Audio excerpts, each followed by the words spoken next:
എൻ്റെ പേര് ജെഫിൻ. ഇത് വൈഫ് ടിൻസി. ഞങ്ങൾ കൊച്ചി രൂപതയിലുള്ള സെൻറ് തോമസ് അപ്പോസ്റ്റൽ ചർച്ച് ഇടവകയിലുള്ള അംഗങ്ങളാണ്.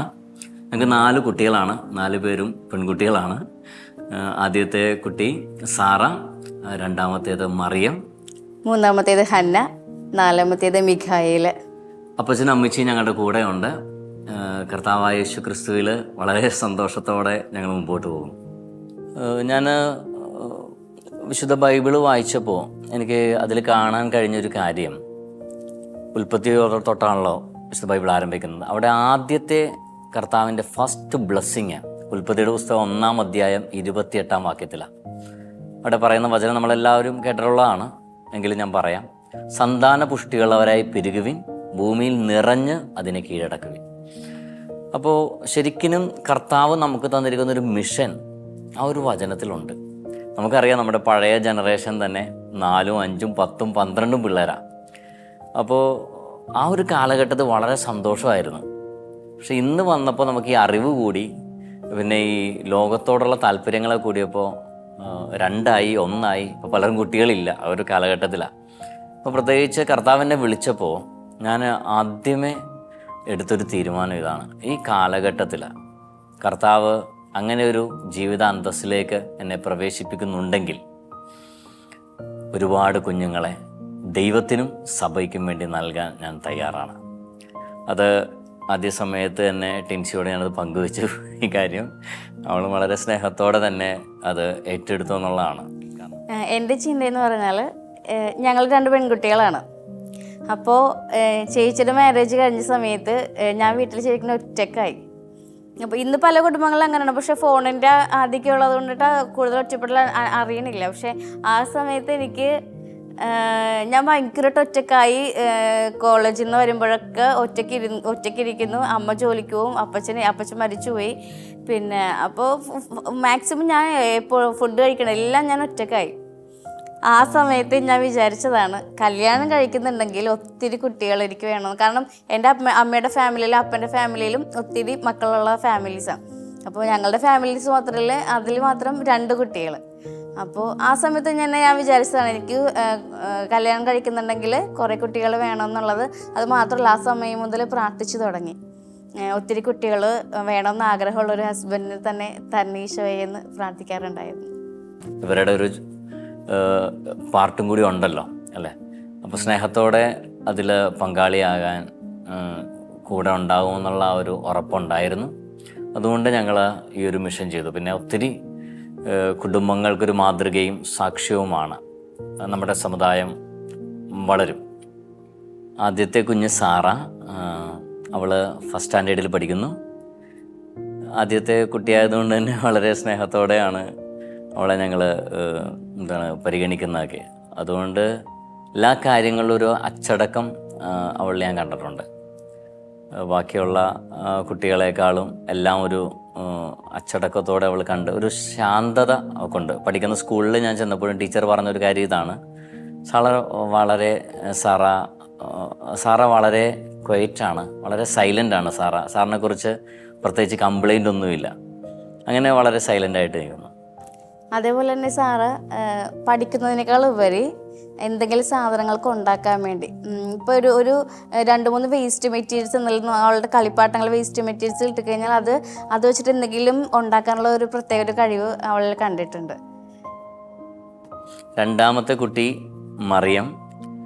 പരിശുദ്ധ അമ്മയുടെ പേര് തന്നെയാണ് അവൾക്ക് ഇട്ടിരിക്കുന്നത്. മറിയം എന്നാണ് പേരെങ്കിലും വളരെ വികൃതിയാണ് അവൾ. അവൾ LKG ഇപ്പോൾ പഠിക്കുന്നത്. എന്ത് കയ്യിൽ കിട്ടിയാലും അതൊന്ന് അഴിച്ചു നോക്കുക, അതൊന്ന് പണിയുക എന്നുള്ളതാണ്. അപ്പോൾ ഇവിടെ ഉള്ള പല കാര്യങ്ങളും എന്താ പറയുക, ഭയങ്കര ആക്റ്റീവാണ് ആൾ. മൂത്ത കുട്ടിയേക്കാളും കുറച്ചൊരു പക്വത രണ്ടാമത്തെ കുട്ടിക്ക് മറിയത്തിന് തോന്നിയിട്ടുണ്ട്. മാത്രമല്ല, മറിയം ജനിക്കുന്ന സമയത്ത് ഞാൻ മാതാവിനോട് പ്രാർത്ഥിച്ചായിരുന്നു, എനിക്ക് പെങ്കൊച്ചിനൊക്കെ തരുവാണെങ്കിൽ അമ്മയുടെ പേര് ഇട്ടേക്കാന്ന് പറഞ്ഞിട്ട്. എന്നാലും ഞങ്ങൾ ആ സമയത്ത് പോലും ഒരു ഞറുക്കെടുപ്പിലൂടെയാണ് ഇത് അപ്പോഴും മാതാവിൻ്റെ പേര് തന്നെ ഞങ്ങൾക്ക് കിട്ടി. അങ്ങനെയാണ് ഈ പേരിട്ടതും. അടുത്ത ആൾ, മൂന്നാമത്തെ ആൾ ഹന്ന എന്നാണ് പേര്. ഹന്നയ്ക്കിപ്പോൾ 3 വയസ്സായി. ഹന്നമോളുടെ ഒരു പ്രത്യേകത എന്ന് പറഞ്ഞാൽ ഭയങ്കര സ്നേഹമാണ് അവൾക്ക്. അവൾക്ക് ഭയങ്കര സ്നേഹമാണ്. അപ്പ, അമ്മ, അപ്പച്ചൻ, അമ്മച്ചി എല്ലാവരോടും അവൾക്ക് ഭയങ്കര സ്നേഹമാണ്. എല്ലാവരെയും കാണണം. ഇപ്പം ഞാൻ പുറത്തേക്കൊക്കെ പോകുന്ന സമയത്ത് 3 വയസ്സേ ഉള്ളൂ, അവൾ പറയും അപ്പ സൂക്ഷിച്ചു പോണേ. ഞാൻ ശരിക്കും ആദ്യമായിട്ട് ഇത് കേട്ടപ്പോൾ ഞാനും വണ്ടടിച്ചു പോയി. കാരണം ഒരു വലിയ ആൾ പറയുന്ന പോലെ അപ്പ സൂക്ഷിച്ചു പോണേ. അത്ര ഒരു സ്നേഹം ആ കുട്ടിയിൽ ഞാൻ കണ്ടിട്ടുണ്ട്, ഹന്നയിൽ. അവളെക്കുറിച്ച് പറയാനാണെങ്കിൽ ഒരു വിധത്തിലുള്ള ശല്യമില്ല. ഇപ്പോൾ ചേച്ചിമാർ സ്കൂളിൽ പോകുന്ന സമയത്താണെങ്കിലും അവളുടെ ആ പ്രായത്തിനനുസരിച്ച് അവൾ ഒറ്റയ്ക്കിരുന്ന് കളിച്ചേക്കും. കൂടുതലായിട്ട് ഒരു വിധത്തിലും നമ്മളെ ശല്യപ്പെടുത്താനോ ഒന്നിനും വരില്ല. അതുപോലെ തന്നെ ഇപ്പോൾ 4ാമത്തെ കുഞ്ഞിൻ്റെ അടുത്തായാലും ചേച്ചിമാരില്ലാത്ത സമയത്ത് ഒത്തിരി നേരം കൊച്ചിനെ കളിപ്പിക്കാറുണ്ട്. ഇവള് കൈകൊട്ടി കാണിച്ചും കളിപ്പിച്ചും കെട്ടിപ്പിടിച്ച് കിടന്നും അങ്ങനെ ഒത്തിരി സ്നേഹം. അവള് അതെങ്ങനെ ഈ പ്രായത്തിൽ അതെങ്ങനെ മനസ്സിലാക്കിയെന്ന് ഞങ്ങൾക്ക് തന്നെ അത്ഭുതമായിട്ടുണ്ട്. ഭയങ്കര സ്നേഹം ആ കുഞ്ഞിനോട് പോലും അവള് കാണിക്കണത് കണ്ടിട്ടുണ്ട്. 4ാമത്തെ ആള് ഇപ്പോൾ വന്നിട്ട് 3 മാസമായുള്ളൂ. ആളുടെ പേര് തന്നെ വളരെ സ്പെഷ്യലാണ്, മിഖായേൽ എന്നാണ്. അപ്പോൾ പലരും ഈ പേര് ചോദിച്ചപ്പോൾ ആൺകുട്ടിയാണെന്നാണ് ചോദിച്ചത്. അപ്പം ഞാൻ പറഞ്ഞില്ല, പെൺകുട്ടിയാണ്. ഈ മിഖായേൽ എന്ന് പറയുന്ന ഒരു പേര്, എല്ലാ പേരും ഈശോ പറഞ്ഞിട്ടാണ് ഞാൻ ഇട്ടിരിക്കുന്നത്. ആ പേര് നമ്മുടെ അന്ത്യകാലത്തിൽ മിഖായേൽ മാലാഖയ്ക്ക് വലിയൊരു ദൗത്യം ഈ ലോകത്തെ ഒരുക്കുന്നതിന് വേണ്ടിയുണ്ട്. അതുകൊണ്ട് ആ പേര് പറഞ്ഞപ്പോൾ എല്ലാവരും പ്രാർത്ഥിക്കുന്നത്. അതുകൊണ്ട് തന്നെ ഈ കുഞ്ഞിന് ആ പേരിട്ടു. മിഖായേലിന് ഞാൻ കണ്ടേക്കുന്ന ഒരു പ്രത്യേകത, 3 മാസമായിട്ടുള്ളൂ, പക്ഷേ അത്ഭുതകരമായ ദൈവിക ചൈതന്യം ആ കുഞ്ഞിൻ്റെ മുഖത്ത് കാണാൻ കഴിഞ്ഞിട്ടുണ്ട്. ആ കുഞ്ഞ് വന്നപ്പോഴും എൻ്റെ ശുശ്രൂഷയിലും ചില മാറ്റങ്ങൾ കാണാൻ ഞാനിടയായി. ആ കുഞ്ഞിലൂടെയാണ് ശരിക്കും ഈ ഇപ്പോൾ ഇരിക്കുന്ന സ്റ്റുഡിയോ പോലും അവൾ വന്നേ പിന്നെയാണ് ഉണ്ടായത്. വീടിൻ്റെ പണി, ഒത്തിരി അനുഗ്രഹങ്ങൾ മിഖായേലിലൂടെ ഉണ്ടായി. അത് മാത്രമല്ല, ഞാൻ അവൾ ഉദരത്തിൽ വഹിക്കുന്ന സമയത്ത് മിഖായേൽ മാലാഖയുടെ പെരുന്നാളിൻ്റെ ആ ദിവസത്തിൻ്റെ തിരുനാളിൻ്റെ സമയത്ത് എനിക്ക് അന്നൊരു വിഷൻ കിട്ടിയതാണ്. ഇങ്ങനെ ഇതേപോലെ ഉദരത്തിലിരിക്കുന്ന പെൺകുട്ടിയാണ്, മിഖായേൽ എന്ന് പേരിടണമെന്ന് പറഞ്ഞു. അങ്ങനെ ഞാൻ ജെഫിൻജനോടത് ഷെയർ ചെയ്തു.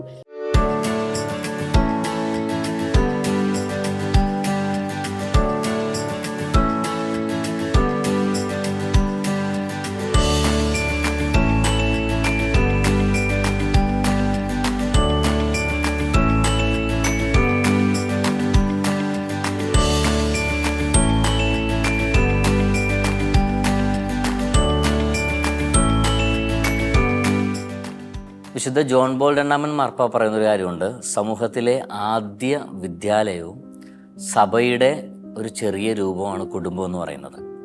അതായത് ഒരു കുടുംബത്തിൽ നിന്നാണ് ഒരു വൈദികൻ ഉണ്ടാവുന്നത്, ഒരു സിസ്റ്റർ ഉണ്ടാവുന്നത്, മെത്രാൻ ഉണ്ടാവുന്നത്, ഒരു വിശുദ്ധൻ ഉണ്ടാവുന്നത്. അതുപോലെ തന്നെ നമ്മുടെ രാജ്യത്ത് ഉള്ള നീതി നടപ്പാക്കുന്നവരും നമ്മുടെ ഭരണാധിപന്മാരും എല്ലാവരും ഉണ്ടാവുന്നത്. അപ്പോൾ കുടുംബം വളരെ പ്രത്യേകതയുള്ളതാണ്. സത്യത്തിൽ സമ്പത്തുണ്ടായിട്ട് കുട്ടികളെ മതി, അല്ലെങ്കിൽ ഒന്ന് സെറ്റിൽഡായിട്ട് ഒരു നിലയിലായിട്ട് കുട്ടികളുണ്ടായാൽ മതി എന്ന് പറയുന്നത് വളരെ തെറ്റായൊരു കാര്യമാണ്. കാരണം കുഞ്ഞുങ്ങളെന്ന് പറയുന്നത് ഒരിക്കലും മനുഷ്യൻ ആഗ്രഹിക്കുന്ന സമയത്ത് കിട്ടുന്ന ഒന്നല്ല. ഒരുപാട് പേര് എൻ്റെ മുൻപിൽ ധ്യാനങ്ങൾ ചെയ്യുമ്പോൾ പ്രാർത്ഥിക്കാൻ വരാറുണ്ട്, ബ്രദർ കുട്ടികളില്ല എന്ന് പറഞ്ഞ്. കാരണം ഇപ്പോൾ കല്യാണം കഴിഞ്ഞിട്ട് വർഷങ്ങളായിട്ടുണ്ടോ. അപ്പോൾ ഞാൻ ചോദിച്ചു എന്തുകൊണ്ടാണ് ഇത്രയും ഒരു ഗ്യാപ്പ് വന്നപ്പോൾ ആദ്യ നാളുകളിൽ ഞങ്ങളൊന്ന് സെറ്റിൽഡ് ആവട്ടെ, അത് കഴിഞ്ഞിട്ട് കുട്ടി മതി, ഫിനാൻഷ്യലി ഇത്തിരി പ്രശ്നമായിരുന്നു. പക്ഷേ ഇവർ സെറ്റിൽഡായി കഴിഞ്ഞ് ഇവർ കുഞ്ഞിന് വേണ്ടി ആഗ്രഹിച്ചിട്ടും ശ്രമങ്ങൾ നടത്തിയിട്ടും കുട്ടികളുണ്ടാവുന്നില്ല. അപ്പോൾ സത്യത്തിൽ ദൈവം പ്രവർത്തിക്കുന്ന ഒരു സമയമാണ് വിവാഹം എന്ന് പറയുന്ന കൂദാശ. ആ കൂദാശയിലൂടെ ഒരു സ്ത്രീയും പുരുഷനും ദൈവത്തിൻ്റെ സാന്നിധ്യത്തിൽ ഒന്നിക്കുന്നു. അത് ആത്മാവിലും മനസ്സിലും ശരീരത്തിലും. അതൊരുമിക്കുന്ന സമയത്ത് ദൈവം തരുന്ന ആ കുഞ്ഞിനെ സ്വീകരിക്കുക എന്നുള്ളതാണ് നമ്മുടെ കടമ. അവിടെ നമ്മുടെ സ്റ്റാറ്റസ് ഒരിക്കലും നോക്കരുത്.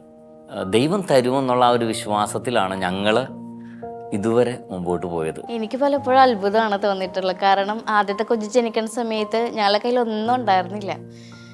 പക്ഷെ ഇപ്പോൾ തിരിഞ്ഞു നോക്കുകയാണെങ്കിൽ പല സമയത്ത് ഇവർ പഠിക്കുന്ന സ്കൂളിലാണെങ്കിൽ പോലും ഫീസ് കൊടുക്കണത് ഒത്തിരി വൈകാറുണ്ടെങ്കിൽ പോലും എല്ലാം കൃത്യമായിട്ട് അടഞ്ഞു പോകാറുണ്ട്. ഞങ്ങൾ തന്നെ ഓർക്കുന്നത് ഇതെങ്ങനെ സംഭവിക്കുന്നെന്ന്. കാരണം എനിക്കൊരു ജോലിക്ക് കൊണ്ടുവന്ന് ആഗ്രഹം ഉണ്ടെങ്കിൽ പോലും ഒരു വിധത്തിലത് പറ്റൂല.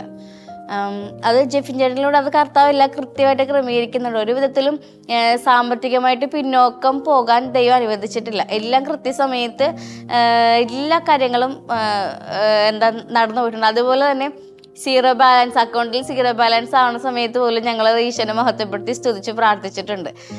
ആ സമയത്ത് പോലും ഞങ്ങൾ ദൈവത്തിന് പഴിചാരിയിട്ടില്ല. എന്നാൽ പോലും ആ സീറോ ബാലൻസ് ആയിരിക്കുന്ന സമയത്ത് പോലും ദൈവം പൊന്നുപോലെ ഒരു വിധത്തിലൊരു കുറവില്ലാതെ ഞങ്ങളെ ഫാമിലിയെ, കുട്ടികളെ പോലും അവർക്ക് ആവശ്യമുള്ള കാര്യങ്ങളെല്ലാം ഞാൻ നടത്തിക്കൊണ്ട് പോകത്തക്ക രീതിയിൽ ദൈവം ഒത്തിരി പ്രവർത്തിച്ചിട്ടുണ്ട്. ഞാൻ ഓർക്കണം, ആദ്യത്തെ കുഞ്ഞു വന്ന സമയത്തൊക്കെ ഒത്തിരിയേറെ ഫിനാൻഷ്യലി പ്രശ്നങ്ങളിലൂടെ ഞാൻ കടന്നു പോയിട്ടുണ്ട്, ഒരുപാട് പ്രശ്നങ്ങളിലൂടെ. പക്ഷേ ആ ഒരു സമയത്താണ് എൻ്റെ ലൈഫിൽ ദൈവം പല കാര്യങ്ങളും ഓപ്പൺ ചെയ്തത്. ആദ്യത്തെ കുട്ടി സാറമോള് വന്നപ്പോൾ തന്നെ അടഞ്ഞു കിടന്നിരുന്ന പല വാതിലുകളും ദൈവം ഓപ്പൺ ചെയ്തു. അപ്പോൾ എനിക്കൊരു കാര്യം മനസ്സിലായി, ഒരു കുഞ്ഞിനെ ദൈവം നമുക്ക് തരുമ്പോൾ ആ കുഞ്ഞിൻ്റെ കൂടെ പല അനുഗ്രഹങ്ങളും ദൈവം നമുക്ക് ഒരുക്കി വെച്ചിട്ടുണ്ട്. അത് സ്വീകരിക്കണമെങ്കിൽ നമ്മൾ കുഞ്ഞിനെ സ്വീകരിക്കണം. കുടുംബ പ്രാർത്ഥന എന്ന് പറയുന്നത് എല്ലാ ദിവസവും വൈകുന്നേരം 8 മണി കഴിഞ്ഞുള്ള ഒരു സമയങ്ങളാണ്. ആ കുടുംബ പ്രാർത്ഥനയിൽ എല്ലാവരും ഒരുമിച്ച് പ്രാർത്ഥിക്കാനും കുടുംബമായിട്ട് ഒരുമിച്ചിരുന്ന് കർത്താവിൻ്റെ സന്നിധിയിൽ പങ്കുവയ്ക്കാൻ ആഗ്രഹിക്കുന്ന ഒരു കുടുംബമാണ് ഞങ്ങളുടെ കുടുംബം. കാരണം ഈ കുഞ്ഞുങ്ങളെ നമ്മൾ ജനിപ്പിച്ചിട്ടാൽ മാത്രം പോരാ, അവർക്ക് വിശ്വാസവും കൂടി കൊടുക്കണമെന്നുള്ള വലിയൊരു കാഴ്ചപ്പാട് ദൈവം തന്നിട്ടുണ്ട്. എന്ത് കൊടുത്തില്ലെങ്കിലും വിശ്വാസം കൊടുക്കണമെന്നുള്ള വലിയൊരു ആഗ്രഹം അത് ഞങ്ങളുടെ കുടുംബത്തിൽ മസ്റ്റാണ്. അത് കുട്ടികൾ ഈശോയെ അറിഞ്ഞ് വളരണം. അതുകൊണ്ട് കുടുംബ പ്രാർത്ഥനയും വിശുദ്ധ കുർബാനയും വളരെ മസ്റ്റായിട്ട് ചെയ്യാറുള്ള കാര്യമാണ്. അതുപോലെ തന്നെ മതബോധന ക്ലാസ്സിൽ ഇപ്പോൾ ഒരാൾ മാത്രമാണ് പോകുന്നത്, സാറമോള്. അവൾ ഫസ്റ്റ് സ്റ്റാൻഡേർഡാണ്. നെക്സ്റ്റ് ഇയർ മറിയവും ജോയിൻ ചെയ്യും.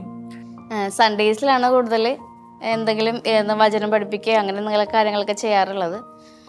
അപ്പോൾ അതുമാത്രമല്ല, സൺഡേ ക്ലാസ്സിൽ പോകാൻ സാറുമൊക്കെ ഭയങ്കര ഇൻട്രസ്റ്റും കൂടിയാണ്. അപ്പോൾ ഞങ്ങളത് കൂടുതലായിട്ട് അതിനെ മോട്ടിവേറ്റ് ചെയ്യും. മാക്സിമം സൺഡേ ക്ലാസ് മുടങ്ങാതെ അതിന് കൂടുതലായിട്ട് സപ്പോർട്ട് കൊടുക്കാറുണ്ട്. അതേപോലെ തന്നെ വിശുദ്ധ കുർബാനയ്ക്ക് ഒരു വിധത്തിലും മുടക്കം കൂടാതെ പോകാൻ വേണ്ടി മാക്സിമം പരിശ്രമിക്കാറുണ്ട്.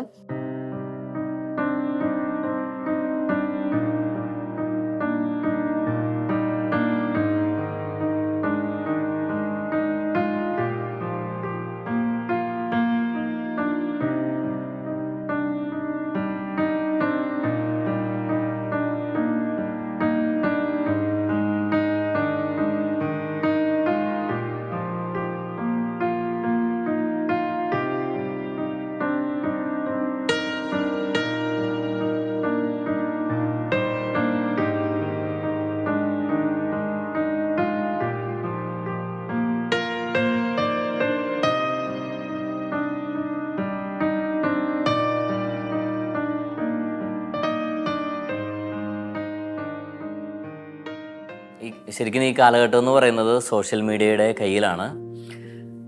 ഒരുപക്ഷെ നമ്മളൊക്കെ ഇന്ന് കൂടുതലും വാർത്തകൾ അറിയുന്നത് അവിടെ നിന്ന് തന്നെയാണ്. സുവിശേഷ പ്രഘോഷണങ്ങളും ഇപ്പോൾ സോഷ്യൽ മീഡിയയിൽ ഒരുപാടുണ്ട്. നമ്മൾ മൊബൈൽ ഫോൺ എടുത്താൽ യൂട്യൂബിലാവട്ടെ, ഫേസ്ബുക്കിലാവട്ടെ, ഇൻസ്റ്റാഗ്രാമിലാവട്ടെ ഒത്തിരി ഉണ്ട്.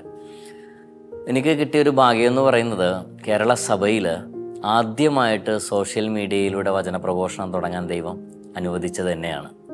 ഈ തിരുവചനം എന്നുള്ള ശുശ്രൂഷ 2014 ആരംഭിക്കാൻ ദൈവം സഹായിച്ചു. അപ്പോൾ ഇന്നും ആ ഒരു ശുശ്രൂഷ കണ്ടിന്യൂ ചെയ്തു പോകുന്നുണ്ട്. എൽഷദായ് TV എന്നുള്ള യൂട്യൂബ് ചാനലിലൂടെ ഏകദേശം ഒരു 2 ലക്ഷത്തിലധികം സബ്സ്ക്രൈബേഴ്സായി. ഒരുപാട് സ്ഥലങ്ങളിൽ കേരളത്തിലും കേരളത്തിന് പുറത്ത് ലോകം മുഴുവൻ ഈ ശുശ്രൂഷകളിലൂടെ അനേകം പേര് അനുഗ്രഹിക്കപ്പെടുന്നുണ്ട്.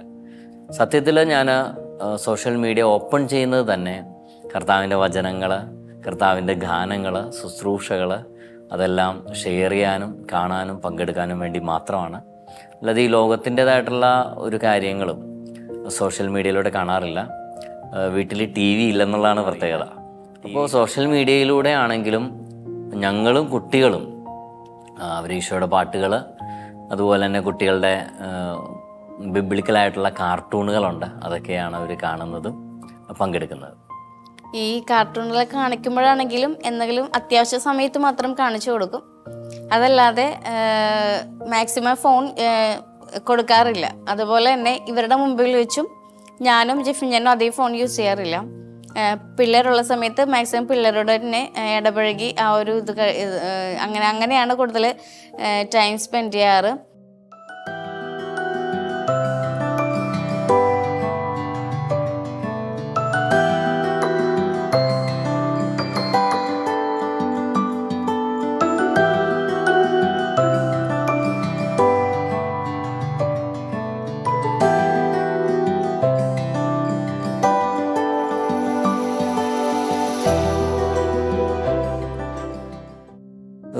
ഞാൻ ടിൻസി വിവാഹം കഴിക്കാൻ വേണ്ടി ഒരുങ്ങുന്ന സമയങ്ങളിലാണ് ടിൻസിയുടെ അപ്പച്ചൻ മരിച്ചു പോകുന്നത്. പെട്ടെന്നായിരുന്നു. അപ്പച്ചൻ കടയിൽ പോയ സമയത്ത് കുഴഞ്ഞു വീണു, അറ്റാക്കായിരുന്നു.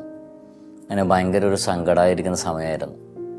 അപ്പോൾ ടിൻസി പറഞ്ഞായിരുന്നു, എനിക്ക് എൻ്റെ അപ്പൻ്റെ സ്നേഹം ഭയങ്കര വലുതായിരുന്നു. അപ്പോൾ എൻ്റെ അപ്പൻ്റെ സ്നേഹവും കൂടി എനിക്ക് കിട്ടണമെന്നുള്ള ഒരു ആഗ്രഹം ടിൻസിക്കുണ്ടായിരുന്നു. ഭർത്താവിൻ്റെ, ഒരു ചേട്ടൻ്റെ, ഒരപ്പൻ്റെ എല്ലാ സ്നേഹവും കൂടി ജെഫിൻ ചേട്ടനെന്ന് കിട്ടുന്നുണ്ട്. ഈ 4 കുട്ടികളെയും നോക്കുക എന്ന് പറയുന്നത് ഒരു വലിയ കാര്യമാണ്. ശരിക്കും ഞാൻ അത്ഭുതപ്പെട്ടു പോയിട്ടുണ്ട്. അതിലൊരിക്കൽ പോലും അത് ഒരു പ്രയാസമായിട്ട് എൻ്റെ അടുത്ത് ഇന്നുവരെ പറഞ്ഞിട്ടില്ല എന്നുള്ളതാണ്. ഏറ്റവും പ്രത്യേകം തന്നെ എല്ലാ കാര്യങ്ങളും ക്ഷമിക്കും. ഭയങ്കര ടേസ്റ്റാണ്. ഭയങ്കര ഒരു കൈപുണ്യം ടിൻസിയിലുണ്ട്. സോറി പറയണത് ജെഫിൻ ചേട്ടനായിരിക്കും. ടിൻസിയുടെ പ്രത്യേകമായിട്ടുള്ള ആ ഒരു സപ്പോർട്ടും സ്നേഹമൊക്കെ എൻ്റെ ശുശ്രൂഷ ജീവിതത്തിനും കുടുംബജീവിതത്തിനും ഒരു അനുഗ്രഹമാണ്. എനിക്കെന്നുള്ള ഒരു ആഗ്രഹങ്ങളുണ്ടെങ്കിൽ ഞാൻ പറയാതെ പോലും മനസ്സിലാക്കി എനിക്കത് ചെയ്തു തരാറുണ്ട്. അഭിപ്രായ വ്യത്യാസങ്ങൾ തീർച്ചയായിട്ടും ഉണ്ടാവാറുണ്ട്. സ്നേഹമുള്ളിടത്താണ് പിണക്കങ്ങൾ ഉള്ളതല്ലേ. അപ്പോൾ തീർച്ചയായിട്ടും ആദ്യം സോറി പറയുന്നത് ഞാൻ തന്നെയാണ്. കാരണം എനിക്ക് എപ്പോഴും ദേഷ്യം കൊണ്ടു നടക്കാൻ അറിയില്ല. എനിക്ക് ഭയങ്കര അസ്വസ്ഥതയാണ്. ഞങ്ങളുടെ ലൈഫിലാണെങ്കിലും പ്രശ്നങ്ങളില്ല, പിണക്കങ്ങളില്ല എന്നൊരിക്കലും പറയാൻ പറ്റില്ല. പക്ഷേ പ്രശ്നങ്ങളും ഉണ്ട്, എല്ലാവിധ പിണക്കുകളും ഉണ്ട്. പക്ഷെ ഒരു 5 മിനിറ്റ് കൊണ്ട് കാര്യങ്ങൾ പറഞ്ഞ് സോൾവ് ചെയ്ത് അത് പിന്നെ വീണ്ടും പഴയതിനേക്കാളും സ്നേഹത്തോടെയാണ് പോകാറുള്ളത്. എപ്പോഴും കുടുംബജീവം എന്ന് പറയുമ്പോൾ ഒരാളൊന്ന് താഴ്ന്നു കൊടുക്കണം, അത് സ്നേഹത്തോടെ ആവണം, സാക്രിഫൈസ് ചെയ്യണം, മനസ്സിലാക്കണം. അങ്ങനെ വരുമ്പോഴാണ് മുമ്പോട്ട് പോകാൻ പറ്റുന്നത്. ആ സ്നേഹം നിലനിൽക്കുന്നത് അപ്പോഴാണ്. ഈ പിണക്കങ്ങളും ഉള്ളത് കൊണ്ട് കൂടിയാണ് വീണ്ടും നമുക്ക് സ്നേഹിക്കാൻ കൂടി പറ്റുന്നത്. പണ്ടത്തെ കാലം എന്ന് പറഞ്ഞു കഴിഞ്ഞാൽ അത് വളരെ സുന്ദരമായ ഒരു കാലമായിരുന്നു. 10 മക്കളെ നോക്കാൻ ഒരമ്മ മതി. ഇന്ന് ഒരമ്മയെ നോക്കാൻ 10 മക്കൾക്കാവില്ല. അതാണ് ഈ കാലം. അതിൻ്റെ ഒരു പ്രധാനപ്പെട്ട ഒരു കാരണം ആത്മാർത്ഥതയില്ല, സത്യസന്ധതയില്ല, വിശ്വാസമില്ല, ദൈവത്തോടുമില്ല, മനുഷ്യരോടുമില്ല. ഞാൻ അമ്മച്ചിയെ മനസ്സിലാക്കാൻ, കാരണം അമ്മച്ചിക്ക് ആകെയുള്ള ഒരു മകനാണ്. അപ്പോൾ ഈ മകനിൽ നിന്ന് കിട്ടേണ്ട ഒരു സ്നേഹമുണ്ട്. ഇനി ഭാവിയിൽ എനിക്കൊരു മകനുണ്ടെങ്കിൽ എനിക്കത് മനസ്സിലാക്കാവുന്നുള്ളൂ. അപ്പോൾ അമ്മക്ക് കിട്ടേണ്ട സ്നേഹം അമ്മക്ക് കൊടുക്കണമെന്ന് ഞാൻ പറയാറുണ്ട്. അപ്പോൾ അത് മാത്രമല്ല, അമ്മച്ചിയുടെ വിഷമങ്ങൾ എനിക്ക് മനസ്സിലാക്കാൻ പറ്റുന്നുണ്ട്. അത് ദൈവമായിട്ട് തന്നൊരു കൃപയായിട്ടാണ് ഞാൻ കാണാറുള്ളത്. സ്വന്തമായിട്ടുള്ള ഒരു നിലപാട്, അതായത് സെൽഫി. നമ്മൾ പറയും ഒരാളുടെ സഹായം ഇല്ലാതെ ഇപ്പോൾ നമുക്ക് ഫോട്ടോ വരെ എടുക്കാം അല്ലെ, സെൽഫി. അതുപോലെ എല്ലാവരും സെൽഫിഷായി മാറിയതാണ് അതിൻ്റെ ഒരു പ്രധാനപ്പെട്ട കാരണം. ഞാൻ, എൻ്റെ കുടുംബം, എൻ്റെ ഫാമിലി, എൻ്റെ മക്കൾ. സ്നേഹം നഷ്ടപ്പെട്ടു പോയി. അതിപ്പോൾ സ്വന്തം സഹോദരങ്ങളാണെങ്കിൽ പോലും.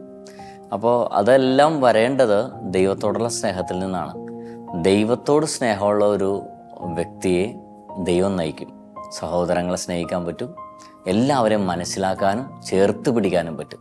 അമ്മച്ചിയുടെ ഭാഗത്തു നിന്ന് ഇങ്ങോട്ടേക്കാണെങ്കിലും വിട്ടുവീഴ്ച ചെയ്യാനും സ്നേഹിക്കാനും ചെയ്ത തെറ്റുകൾക്കെല്ലാം ക്ഷമിക്കാനും ഉള്ള ഒരു ഒരു മനസ്സുള്ളതും കൊണ്ട് കൂടിയാണ് ആ ലൈഫ് മുന്നോട്ട് പോകുന്നത്. ഞങ്ങൾ എവറി വീക്ക് സാറ്റർഡേ ഞങ്ങൾ ഈവനിങ് പുറത്തു പോകാറുണ്ട്. ആ സമയങ്ങളിൽ സംസാരിക്കാനും എല്ലാ തിരക്കുകളൊക്കെ മാറ്റിവെച്ച് ഫാമിലിയായിട്ട് സംസാരിക്കാനും ഒക്കെ ആയിട്ട് ഏതെങ്കിലും ഒരു സ്ഥലത്ത് പോയിട്ട് ഞങ്ങൾ 2-3 മണിക്കൂറൊക്കെ സ്പെൻഡ് ചെയ്യാറുണ്ട്. ഭാര്യ ഭർത്താവ് ബന്ധത്തിൽ ഒരു ടൈം അവരിപ്പോഴും എല്ലാ ദിവസവും എന്ന് പറഞ്ഞ പോലെ അത് ഉണ്ടാവണം.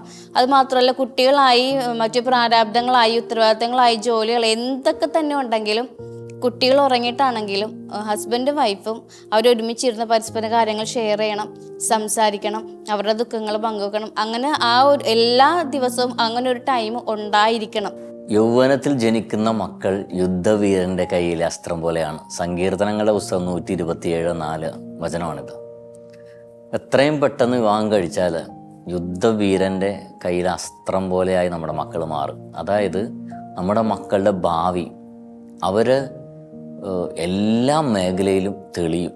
എല്ലാ മേഖലയിലും ഒരു ജ്ഞാനം അല്ലെങ്കിൽ ഒരു ഒരു പ്രത്യേക ഒരു കൃപ അവരുടെ മേലുണ്ടാകും. കല്യാണം കഴിഞ്ഞ് കഴിഞ്ഞാൽ ഞാൻ പിന്നെ പുരുഷൻ്റെ അടിമയായി ആ ഒരു ചിന്താഗതി ഉള്ളത് കൊണ്ടിട്ടും കൂടിയാണ് യുവതികൾക്ക് ഈ മാരേജിനോട് താല്പര്യം പോലും ഇല്ലാത്തത്. ഇനി ഞാൻ അവരുടെ ഇഷ്ടത്തിനനുസരിച്ച് ജീവിക്കണം, അവരുടെ വീട്ടുകാരുടെ ഇഷ്ടത്തിനനുസരിച്ച് ഞാൻ ജീവിക്കണം, അങ്ങനെയല്ല. പരസ്പരം മനസ്സിലാക്കാൻ പറ്റുമെന്നാണെങ്കിൽ വിവാഹ ജീവിതത്തിനേക്കാൾ അപ്പുറം നല്ലൊരു ദൈവവിളി ഇല്ലെന്നാണ് എൻ്റെ ഒരു അഭിപ്രായം. ഏതൊരു കാര്യത്തെക്കുറിച്ച് ചോദിച്ചാൽ ഇന്നത്തെ കുട്ടികൾക്ക് അറിയാം. അവർക്ക് ഇൻ്റർനെറ്റിനെ കുറിച്ച് അറിയാം, സോഷ്യൽ മീഡിയയെക്കുറിച്ച് അറിയാം, ലോകത്തിൻ്റെ പല കാര്യങ്ങളെക്കുറിച്ച് അറിയാം. പക്ഷേ ഒരു കാര്യം നഷ്ടപ്പെട്ടു പോയി, തിരിച്ചറിവ്. ഇങ്ങനെ പോട്ടെ, ഇപ്പോൾ കല്യാണമൊന്നും വേണ്ട, കുറേ കഴിഞ്ഞ് കല്യാണം കഴിക്കുക, അങ്ങനെ പറഞ്ഞു പോയ അനേകം പേരിന്ന് ഒറ്റപ്പെട്ട് കഴിയുന്ന ഒരവസ്ഥയിലാണ്. ഇന്ന് എങ്ങനെയും കല്യാണം കഴിച്ചാൽ മതിയെന്ന് പ്രാർത്ഥിക്കാൻ വരുമ്പോഴും 40-45 വയസ്സും അവർക്കായിട്ടുണ്ടാവും. അതുകൊണ്ട് ദൈവം തരുന്ന സമയത്ത് നമ്മൾ എസ് പറയാൻ തയ്യാറാവുക. അതിന് തിരിച്ചറിവ് വളരെ പ്രധാനപ്പെട്ടതാണ്. ഞാൻ എൻ്റെ ഹസ്ബൻഡിനോട് പറയുന്ന ഒരു കാര്യം, എൻ്റെ ഫസ്റ്റ് ലവർ എൻ്റെ ഈശോയാണ്. കഴിഞ്ഞ വാലൻറ്റൈൻസ് ഡേക്ക് പോലും ഞാൻ ആദ്യം പറഞ്ഞ് ഹാപ്പി വാലൻറ്റൈൻസ് ഡേ ഈശോപ്പേ എന്ന് പറഞ്ഞിട്ടാണ് പറഞ്ഞത്. കാരണം ഈശോ കഴിഞ്ഞിട്ടുള്ളൂ ബാക്കി എന്തും. എനിക്ക് അപ്പനും അമ്മയും ഭാര്യയും മക്കളും സഹോദരങ്ങളും എല്ലാവരും ഉണ്ടെങ്കിലും അവരെക്കാളൊക്കെ മുകളിലാണ് യേശുവുമായിട്ടുള്ള ബന്ധം. എൻ്റെ ശുശ്രൂഷ കഴിഞ്ഞിട്ടേ ഉള്ളൂ ബാക്കിയുള്ള എന്ത് കാര്യവും. ഈശോ ഞങ്ങൾ നടക്ക് നിൽക്കുന്നത് കൊണ്ട് മാത്രമാണ് ഞങ്ങൾ സ്നേഹം പോലും ഇത്രയും നിലനിൽക്കുന്നത്. എപ്പോഴും കർത്താവ് ഫസ്റ്റ് പ്രയോറിറ്റി കൊടുത്തിരിക്കുന്ന ദൈവരാജ്യവും ആ ദൈവരാജ്യത്തോടുള്ള സ്നേഹവും തീഷ്ണതയുമാണ്. ഈശോനുള്ള അത്രയും അറ്റാച്ച്മെന്റ് ഉള്ളത് കൊണ്ടും കൂടിയാണ് എനിക്ക് ഈ കുഞ്ഞുങ്ങളെ വളർത്താനും കൂടി പറ്റുന്നത്. ഞങ്ങൾ കൂടുതൽ യാത്ര ചെയ്തിരിക്കുന്നത് സ്പിരിച്വൽ പ്ലേസുകളിലാണ്. എനിക്ക് തോന്നുന്നു വല്ലാർപാടം ബസിലിക്ക മിക്കവാറും ദിവസങ്ങൾ ഞങ്ങൾ പോകാറുണ്ട്. എനിക്ക് തോന്നുന്നു കൂടുതലും പോയിരിക്കുന്നത് അവിടെ തന്നെയാണ്. പ്രാർത്ഥിക്കാനും ധ്യാനിക്കാനൊക്കെ ആയിട്ട് പറ്റിയൊരു സ്ഥലമാണത്. ഞങ്ങൾ ഏറ്റവും കൂടുതൽ പോയിരിക്കുന്നത് വല്ലാർപാടം ബസിലിക്കയിലാണ് കൂടുതലായിട്ട് പോയിട്ടുള്ളത്.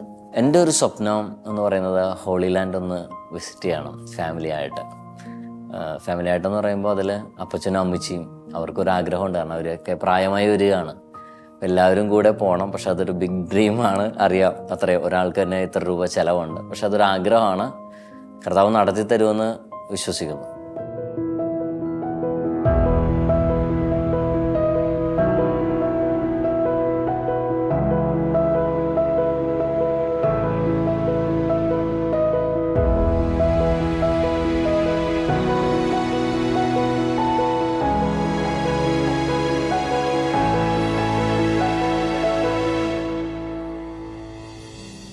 എന്നെ സംബന്ധിച്ചിടത്തോളം ഞാൻ എപ്പോഴും അപ്ഡേറ്റ് ചെയ്യുന്ന ഒരാളാണ്.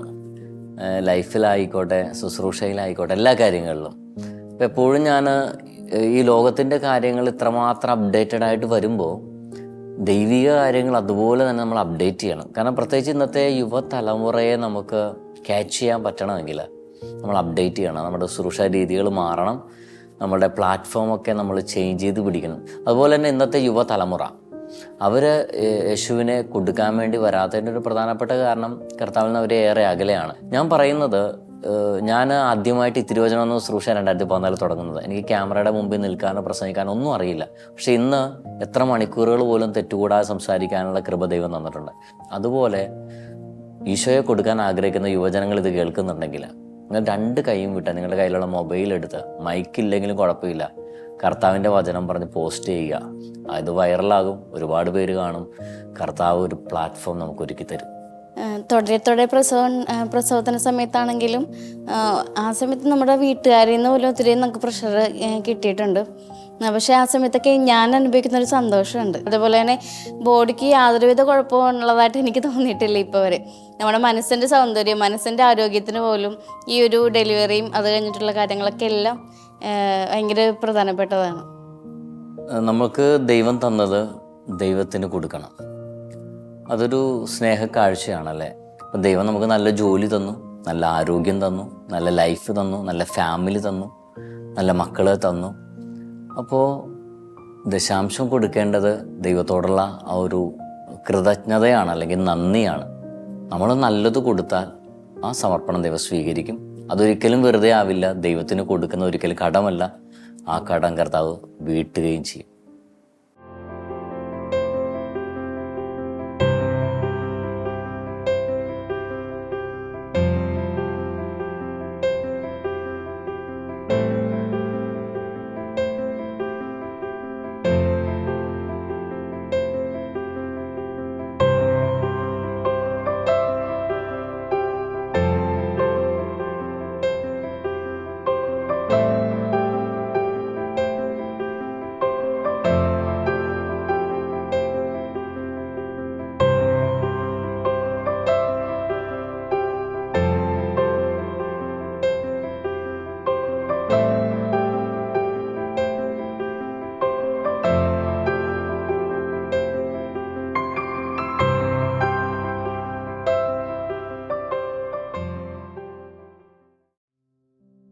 കത്തോലിക്ക സഭയുടെ യുവജന മതബോധന ഗ്രന്ഥത്തിൽ പറയുന്ന ഒരു കാര്യമുണ്ട്, കുടുംബം എന്നത് ഗാർഹിക സഭയാണ്. അതുപോലെ തന്നെ വിശുദ്ധ അഗസ്തീനോസ് പറയുന്ന ഇപ്രകാരമാണ്, ദൈവത്തെ സ്നേഹിക്കുന്ന കുടുംബം ഭൂമിയിലെ സ്വർഗമാണ്. അപ്പോൾ ദൈവത്തെ സ്നേഹിച്ചുകൊണ്ട് മുമ്പോട്ട് പോകുന്ന ഒരു കുടുംബമാണ് ഞങ്ങളുടെ കുടുംബം. ശരിക്കും ഭയങ്കര സന്തോഷമാണ്. അപ്പച്ചനും അമ്മച്ചിയും ഞാനും ടിൻസിയും മക്കളും ഞങ്ങളെവിടെ പോയാലും അപ്പച്ചനെയും അമ്മച്ചിയും ഒരുമിച്ചാണ് കൊണ്ടുപോകുന്നത്. ഞങ്ങൾ മാത്രമായിട്ടൊരു സ്ഥലത്ത് അല്ലേ ഇതുവരെ പോയതായിട്ടൊരു ഓർമ്മയില്ല ഞങ്ങൾക്ക്. ഞങ്ങൾ ഒരുമിച്ചാണ് ഞങ്ങൾ പോകുന്നത്, ഒത്തിരി സന്തോഷത്തോടെ. മാത്രമല്ല എൽഷദായ് മിനിസ്ട്രീസ് എന്ന ഈ ശുശ്രൂഷയിൽ വരുന്ന ധ്യാനങ്ങൾ ഇപ്പോൾ നമ്മുടെ ഈ നിയറസ്റ്റ് ആയിട്ടുള്ള സ്ഥലങ്ങളിലാണെങ്കിൽ അപ്പച്ചനും അമ്മച്ചിയും ടിൻസിയും ഒക്കെ എല്ലാവരും ഉണ്ടാകും. യുവജനങ്ങളുടെ ധ്യാനങ്ങളൊക്കെ ചെയ്തപ്പോൾ ടിൻസി ക്ലാസ്സൊക്കെ എടുത്തിട്ടുണ്ട്. ശുശ്രൂഷയിലൊക്കെ പങ്കാളികളാണ്. അപ്പച്ചനും അമ്മച്ചിയും മധ്യസ്ഥ പ്രാർത്ഥനയും കൗൺസിലിങ്ങൊക്കെ ചെയ്യാറുണ്ട്. അങ്ങനെ കുടുംബം ഒരുമിച്ച് ശുശ്രൂഷകളിൽ പങ്കുകൊള്ളാറുണ്ട്. അതുപോലെ തന്നെ ഇടവകയിലാണെങ്കിലും ഞങ്ങൾ ഒരുമിച്ച് നിൽക്കുമ്പോഴും ഒക്കെ അത് വലിയൊരു ദൈവത്തിൻ്റെ ഒരു സാന്നിധ്യമാണ്. ഒരുമിച്ച് പള്ളിയിൽ പോകുമ്പോഴും കുർബാനയിൽ പങ്കുകൊള്ളുമ്പോഴും ഒക്കെ ആത്മീയ കാര്യങ്ങളിലൊക്കെ ഒത്തിരി സന്തോഷത്തോടെയാണ് ഞങ്ങൾ കുടുംബമായിട്ട് പോകുന്നത്. എന്നോട് ദൈവം പ്രത്യേകമായിട്ട് പറഞ്ഞൊരു കാര്യമുണ്ട്,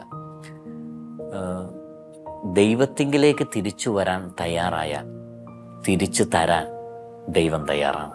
നഷ്ടപ്പെട്ടു പോയ പലതും, ഇത് സമാധാനമാവട്ടെ, ഐശ്വര്യമാകട്ടെ, അനുഗ്രഹങ്ങളാവട്ടെ, സമൃദ്ധി ആവട്ടെ, നഷ്ടപ്പെട്ടു പോയതെന്തും ദൈവത്തിങ്കിലേക്ക് തിരിച്ചു വന്നാൽ ദൈവം തിരിച്ചു തരും.